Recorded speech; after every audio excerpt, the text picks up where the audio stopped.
నేను బయటికెళ్తే గుడి దగ్గర ఒక పెద్దాయన కనిపించారండి నాకు. డబ్బులు అడుక్కుంటున్నారు. తాతయ్య ఎందుకు తాతయ్య ఇలా కూర్చునున్నారని అడిగితే, మరి నా భార్యని నేను చూసుకోవాలి కదమ్మా అన్నారండి. అదేంటి తాతయ్య నీకు కొడుకు లేరులా కూతురు లేరా అంటే, నాకు కూతుర్లు కొడుకులు అందరూ ఉన్నారు కానీ నన్ను ఎవరో చూడరమ్మా, ఇంకా నా భార్యని నేనే చూసుకోవాలి కదా, అందుకని నేను ఇలా అడుక్కుంటున్నాను అని అన్నారండి. నాకు నిజంగా చాలా బాధ అనిపించింది ఆ తాత అలా అనేసరికి.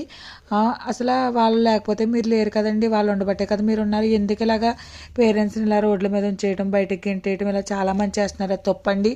మనకి పిల్లలు ఉంటారు, మన పిల్లల్ని మనల్ని చూస్తారో లేదో మనకే తెలియదు.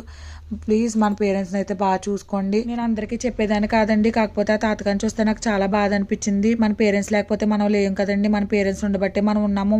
మనం ఉన్న మన పిల్లలు ఉన్నాం, మన పేరెంట్స్ బట్టే ఉన్నాము. ప్లీజ్ ఎవరైనా సరే మన పిల్లల్ని మనం ఎలా చూసుకుంటాం అలాగే మన పేరెంట్స్ని కూడా చూసుకోండి. మహా అయితే ఏముంది, వాళ్ళకి అన్నం పెడతాం అంతే కదా, ఇంకేం చూస్తాం చెప్పండి. వాళ్ళ పని వాళ్ళే చేసుకుంటారు. వీడియో నచ్చితే ప్లీజ్ మన ఛానల్ని సబ్స్క్రైబ్